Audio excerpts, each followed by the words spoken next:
ओम नमः परमहंसा स्वादिचरणकमल चिन्मकरंदाय भक्त जनमानस निवासाय श्री रामचंद्राय वागीसायस्य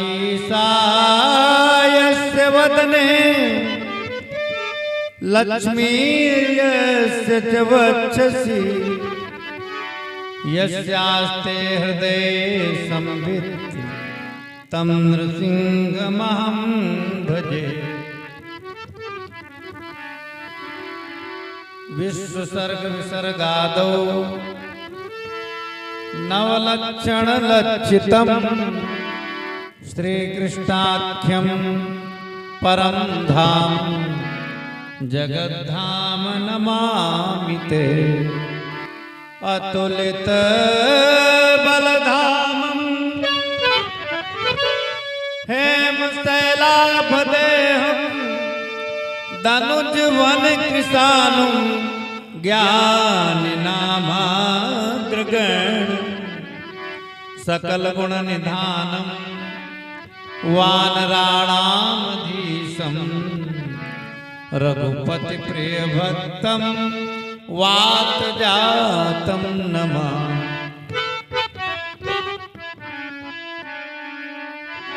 नारायणं नमस्कृत्य नरं चैव नरोत्तमं देवीं सरस्वतीं व्यासं ततो जयमुदीरये। आओ दो बार भगवान का नाम बोलें। जय सिया राम, जय जय सिया राम, जय सिया राम, जय जय सिया राम, जय सिया राम, जय जय सिया राम, जय सिया राम, जय जय सिया राम, जय सिया राम, जय जय सिया राम, जय सिया राम, जय जय सिया राम। श्री राम जय राम, जय जय राम, श्री राम जय राम, जय जय राम, जय सिया राम, जय जय सिया राम, जय सिया राम, जय जय सिया राम। श्री सीताराम भगवान की। और की तक तो हम ही बोलते हैं। कोई जयकारा लगाते हैं तो जयकारा में भी की तक हम ही बोलते हैं। तुमको जा या बोलना है तो बिना वाई मात्रा के शब्द, और फिर तो घंटा भर हमको बोलना ही है, बीच में तो आपको नहीं बोलना है। बोलो वीर बजरंग बली की। ऋषियों ने 1000 वर्ष की कथा का अनुष्ठान किया। सोचो, यहाँ 5 दिन की कथा है, 5 दिन में भी सोचते हैं कि अगर 2-3 दिन काम निपटा लें और 2 दिन पहुंच जाए, लोग हमको देख लें, भगवान भी देख ले, हाजिरी हो जाए कि हाँ आए हैं, बस इतने के लिए। पर 1000 वर्ष तक नैमिष में ऋषियों ने संकल्प लिया। 4थे श्लोक से देखिए। बोले नैमिषे निमिषा क्षेत्रे ऋषया शौनकादय सत्रम स्वर्गाय लोकाय सहस्र सममासत। नैमिषे निमिषत क्षेत्र, नैमिषे अनिमिषत क्षेत्र। अनिमिष माने होता है भगवान विष्णु, समझ लेना। नैमिषे माने नैमिष में अनिमिषत क्षेत्र, जो अनिमिष क्षेत्र है। अनिमिष माने विष्णु, विष्णु भगवान का क्षेत्र है। जो नैमिषारण्य तीर्थ है ये वैष्णव तीर्थ है। ये मत समझ लेना कि ललिता मैया का मंदिर है तो वो शाक्त क्षेत्र है, या नारदानंद स्वामी का बड़ा आश्रम है तो शैव क्षेत्र होगा। ये सब बात की चीजें हैं। सबसे पहले भगवान विष्णु का चक्र गिरा, इसीलिए चक्र की नेम वहां पर शीर्ण हुई। नेम माने जानते हो? नहीं समझते तो ऐसे समझ लो, साइकिल की जो तीली होती है, पहिए की जो तीली होती है, उसको नेम बोलते हैं। और नेम जहां पर शीर्ण हुई, गल गई, नष्ट हो गई, उसको कहते हैं नैमिष। और देखो श्रीमद् भागवत की एक टीका है, उसका नाम है अन्वितार्थ प्रकाशिका टीका। बड़ी मोटी आती है, 2000 रुपए का रेट है उसका। संस्कृत में पंडित गंगा सहायलाल एक विद्वान हुए जो बूंदी राज्य के पंडित थे। 55 ग्रंथ उन्होंने लिखे और 55वां ग्रंथ उन्होंने श्रीमद् भागवत की टीका लिखा। तो उन्होंने नैमिष की व्याख्या में कहा, निमिष मात्रमपि विष्णु अलुप्त दृष्टित्वात् नैमिषारण्य। निमिष माने पलक गिरना, पलक गिरने को भी निमिष कहते हैं। जितनी देर मनुष्य की पलकें गिरती हैं, उतनी देर भी भगवान इस क्षेत्र को छोड़ते नहीं, निर्निमेष नयनों से निरंतर निहारते रहते हैं भगवान। इसीलिए इस क्षेत्र का नाम है नैमिष। नैमिषे निमिषित क्षेत्रे ऋषया सौनकादया। सौनक आदि ऋषियों ने, सौनक जी कोई सामान्य महात्मा नहीं, ये क्षत्रिय महात्मा है। और 88,000 ऋषियों में प्रधान महात्मा, ये 88,000 जो महात्मा थे, ये सब उस जमाने के अध्यात्म विद्या के प्रोफेसर थे। और जो आजकल 84 कोष में परिक्रमा हो रही है, ये 84 कोष में स्पिरिचुअल यूनिवर्सिटी थी, जिसको कहते हैं आध्यात्मिक विश्वविद्यालय। ये आध्यात्मिक विश्वविद्यालय था और इस विश्वविद्यालय के कुलपति थे सौनक जी। आप कहेंगे ये कहाँ लिखा है? ये नई बात है। बात तो पुरानी है, पुराण की है, लेकिन तुम जो नहीं जानते वो नहीं है। महाभारत के पहले पर्व के पहले अध्याय के 3रे श्लोक में सौनक जी को कुलपति बताया गया। तो सौनक जी महाराज कुलपति हैं। कुलपति का अर्थ होता छात्राणाम कुलानि पात इति कुलपति। छात्रों के कुल का जो पालन करे उसको कुलपति कहते हैं। और सौनक जी 10,000 विद्यार्थियों को अन्न की सुविधा जुटाते थे और 10,000 छात्रों को भोजन की, वो वस्त्र की सुविधा जुटाते थे। इसीलिए उनको कुलपति कहा गया। सौनक जी को अग्रणी बना दिया, अग्रणी बना दिया। और अग्रणी बना करके उन्हीं को मुख्य प्रश्नकर्ता नियुक्त किया। सत्रम स्वर्गाय लोकाय सहस्त्र सममासत। सत्रम स्वर्गाय लोकाय, सत्र माने होता यज्ञ। स्वर्गाय, स्वर्गाय का अर्थ है भगवत प्राप्त, भगवान की प्राप्ति के लिए सहस्त्र सममासत। सम माने होता है वर्ष, सम माने बराबर भी होता है और सम माने वर्ष भी होता है। इसीलिए संवत्सर कहते हैं वर्ष। संवत्सर शब्द है समाह संवत्सरा इत्यर्था। 1000 वर्ष हम निरंतर भगवान की कथा सुनेंगे। और 1000 वर्ष कथा निरंतर क्यों सुनेंगे? बोले जितने दिनों तक भगवान की कथा होती है, जितने काल खंड में भगवान की कथा होती है, उतने काल खंड में कलयुग का प्रवेश नहीं होता। अगर कथा में प्रवेश तुम्हारा हो जाएगा। अच्छा, कथा में प्रवेश की 2 बातें हैं, कथा में बैठना और कथा बैठना। कथा में तो हर एक आदमी बैठ जाता है, पर कथा बिरले बिरले किसी के बैठती है। और जिसके भीतर कथा बैठ जाती है तो कलयुग का असर कम होता है।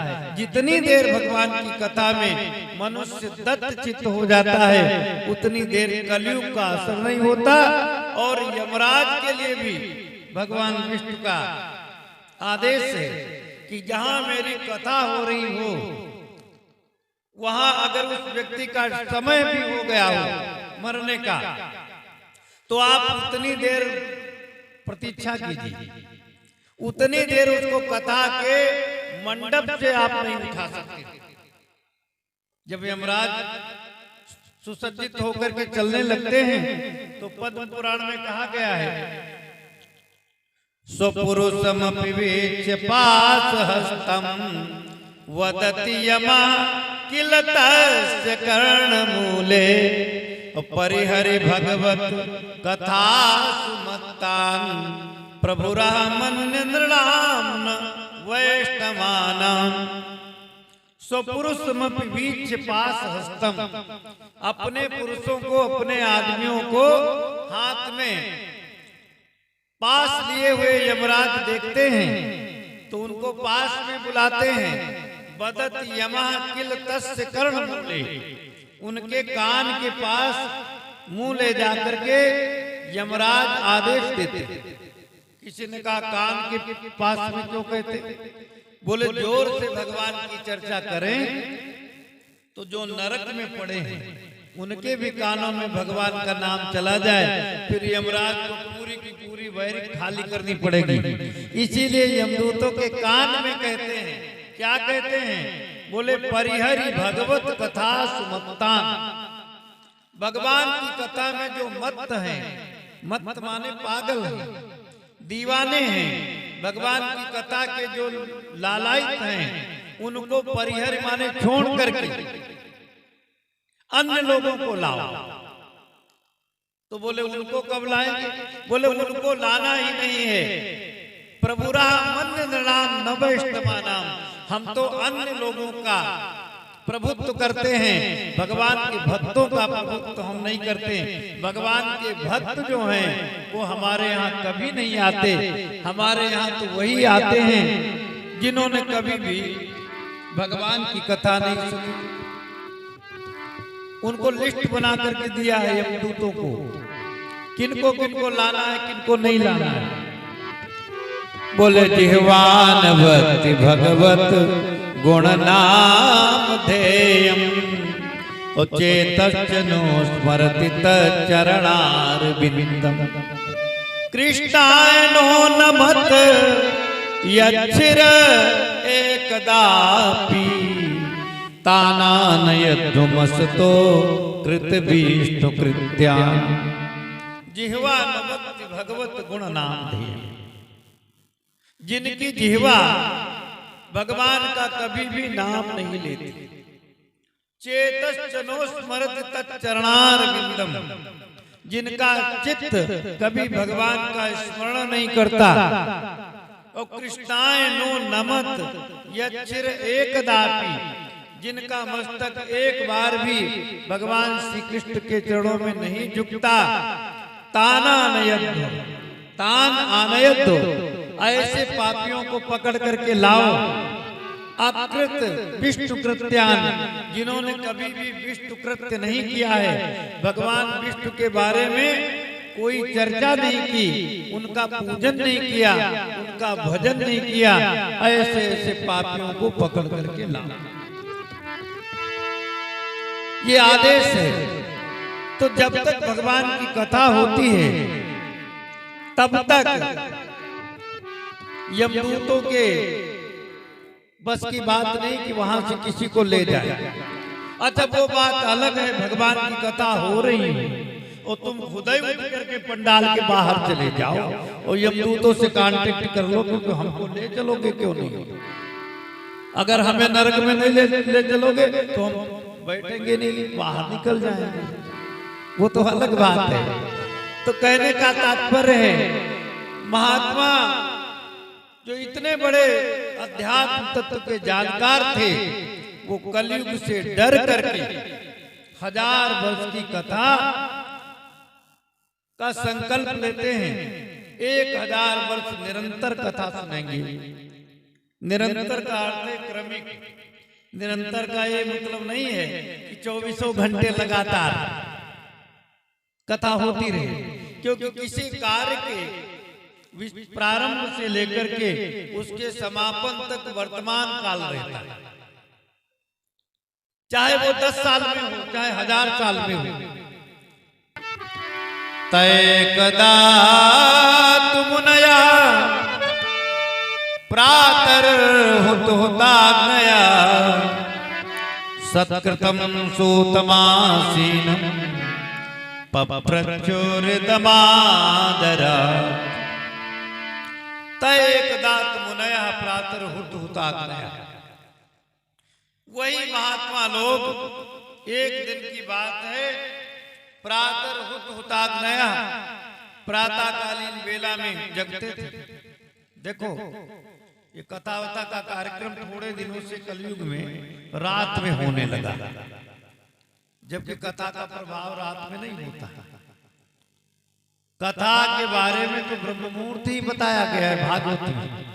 व्यास जी ने जो कथा का टाइम कहा गया, और हम तो कथा का समय आज वही रखते हैं जो हमारे फालतू का टाइम है कि नहीं। भाई 1 बजे से लेकर के 4 बजे तक कोई काम नहीं होता ज्यादा, तो कहते 1 से 4 रख दो कथा, और रात में 8 से 11 कोई काम नहीं होता, तो कहते जो फजूली काम समय है बेकार वाला वो कथा को दे दो। तो जैसे चैत में कोई गेहूं बोए तो उसमें फसल थोड़ा नहीं होगी, बीज की भी आगे होगी, पर उन महात्माओं का हिसाब देखो। तय एक दात मुनया प्रातर हुताग्नया, एक बार की बात है, प्रातः काल में महात्मा लोग जग करके और नित्य कर्म किया, अग्निहोत्र किया, नित्य हवन करते थे, और सत्कृतम सूतमासीनम पप्रचुर्मिदृदमादरा, सत्कार करने वाले सूत जी के पास जाकर के हाथ जोड़ करके ऋषियों ने निवेदन किया सूत जी से। क्या बोले? त्वया खलु पुराणानि सेतिहासानि चानघ आख्यातान्यप्यधीतानि धर्मशास्त्राणि यान्युत।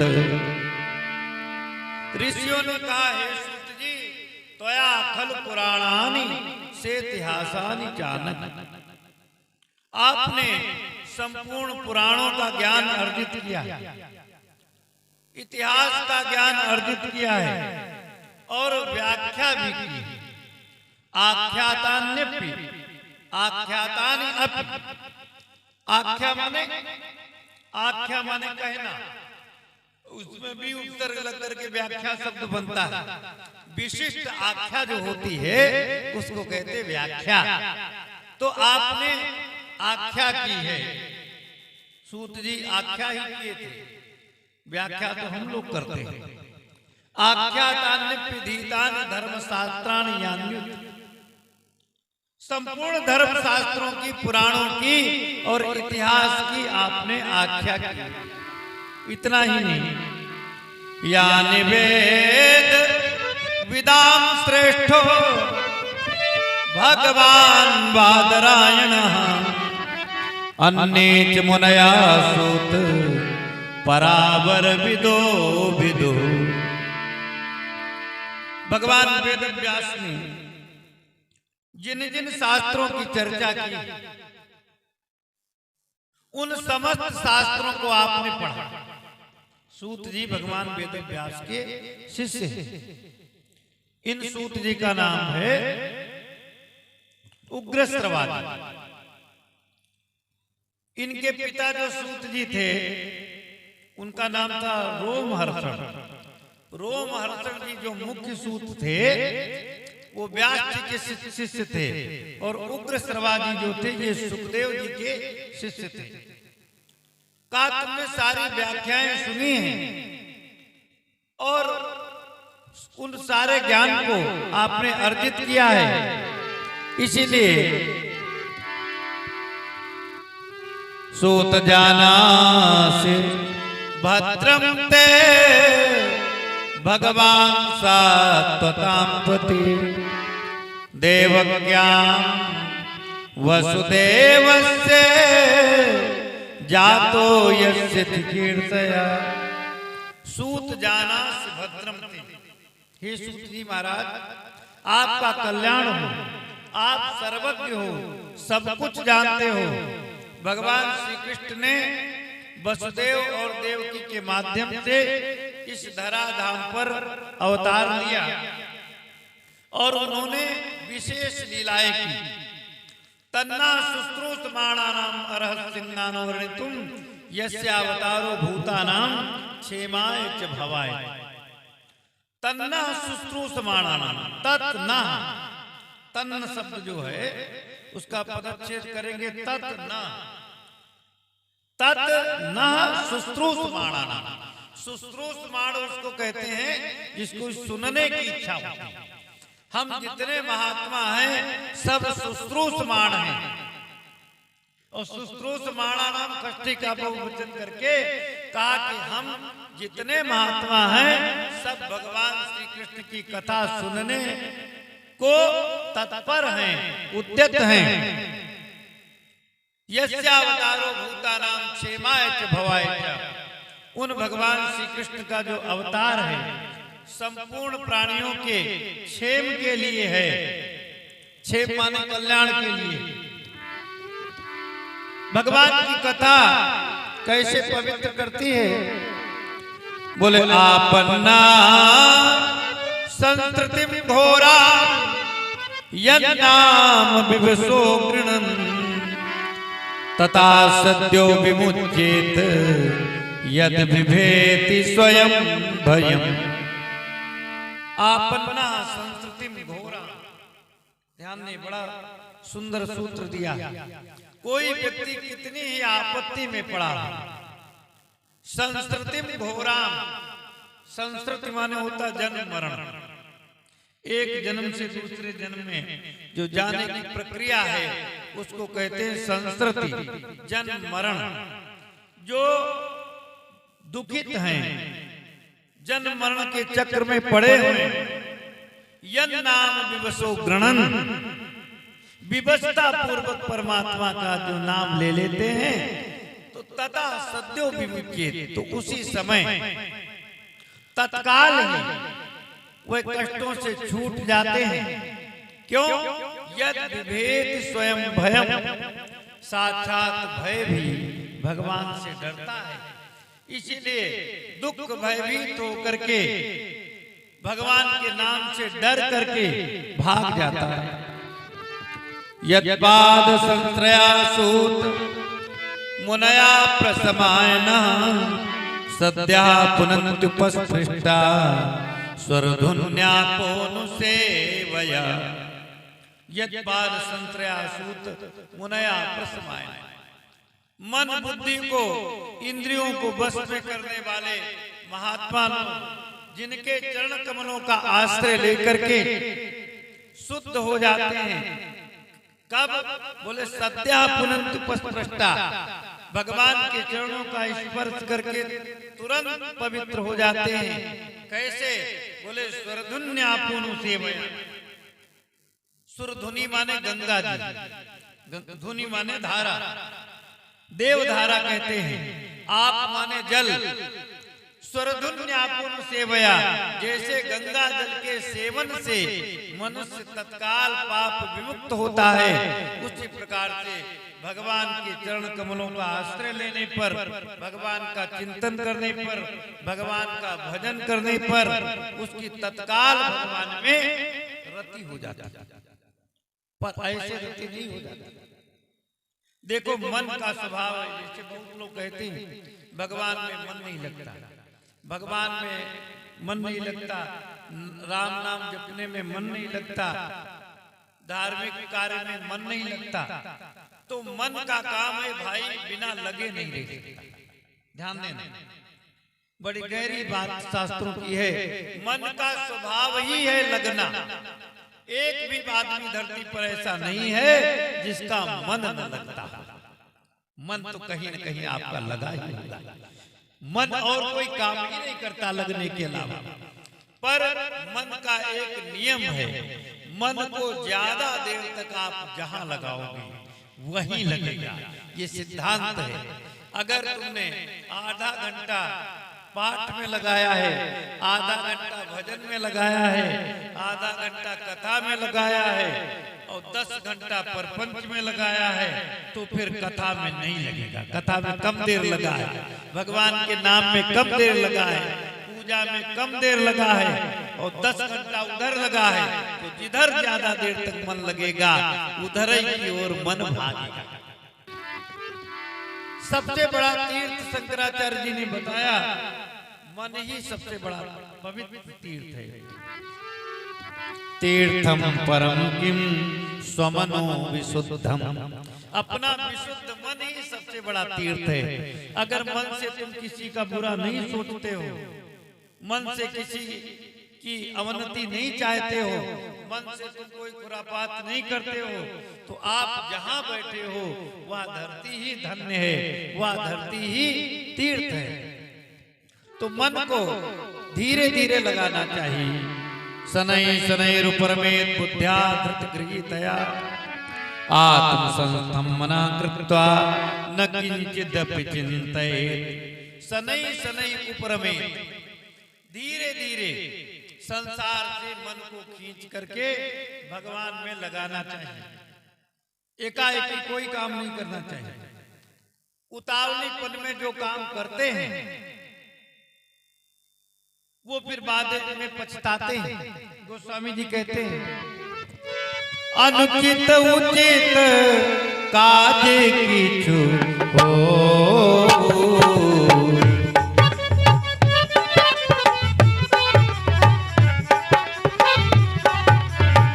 समुझ करिए बुध का सब को।